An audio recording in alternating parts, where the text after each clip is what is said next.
Welcome to channel. ఈరోజు chicken ఆలుగడ్డ ముందుగా ఆయిల్ పోసుకోవాలి. ఆయిల్ వీటెక్కినాక అందులోకి బిర్యానీ మసాలా వేసుకోవాలి. నేను బిర్యానీ మసాలా వేసుకున్నాను. టేస్ట్ కొరకు చాలా బాగుంటుంది, ఫ్లేవర్ కూడా బాగుంటుంది. అది ఫ్రై అవ్వాలి. మసాలా ఫ్రై అవుతుంటే ఉల్లిగడ్డ వేసుకోవాలి. ఉల్లిగడ్డ బాగా ఫ్రై అవ్వాలి. ఉల్లిగడ్డ బాగా ఫ్రై అయితే గ్రేవీ కూడా బాగా వస్తుంది. బాగా కలుపుకోవాలి.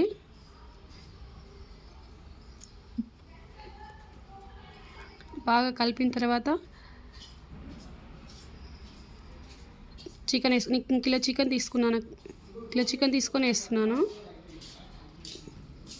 చికెన్ వేసుకొని కలుపుకోవాలి. మూత పెట్టుకొని కలుపుకోవాలి. మధ్య మధ్యలో మూత తీసుకుంటూ కలుపుకోవాలి. బాగా ఫ్రై అయినాక పసుపు వేసుకోవాలి.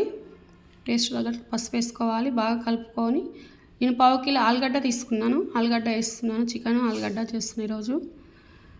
ఆలుగడ్డ వేసి బాగా ఫ్రై అవ్వాలి. అల్లం ఎల్లిగడ్డ వేసుకున్నాను నేను. అల్లం ఎల్లిగడ్డతో బాగా ఫ్రై చేసుకోవాలి. తర్వాత నేను కారం వేస్తున్నాను. రుచి తగ్గట్టు కారం వేసుకోవాలి. రుచి తగ్గట్టు ఉప్పు వేసుకోవాలి. దాన్ని కలుపుకోవాలి. ముక్కకు కారం పట్టేదాకా కలుపుకున్న తర్వాత కొంచెం వాటర్ వేస్తున్నాను ఇలా, ఎందుకంటే గ్రేవీ రావడానికి. కలిపి మూత వేసుకోవాలి. మసాలా వేసుకోవాలి. కొబ్బరి పొడి వేసుకోవాలి. బాగా కలుపుకోవాలి. కొబ్బరి పొడి మసాలా వేసిన తర్వాత కలుపుకోవాలి. మూత వేసుకోవాలి. 10 నిమిషాలు మగ్గిన తర్వాత కొత్తిమీర వేయాలి. 5 నిమిషాల తర్వాత స్టవ్ ఆఫ్ చేసుకోవాలి. ఎంతో టేస్టీగా ఉన్న ఆలుగడ్డ చికెన్ కర్రీ రెడీ. ఇది ఎల్లకైనా బాగుంటుంది. చపాతీకి గ్రేవీ చాలా బాగుంటుంది. నేనైతే జొన్న రొట్టె కూడా తీసుకుంటున్నాను గ్రేవీకి. చాలా బాగుంటుంది. ఆలుగడ్డ చికెన్ చాలా బాగుంటుంది.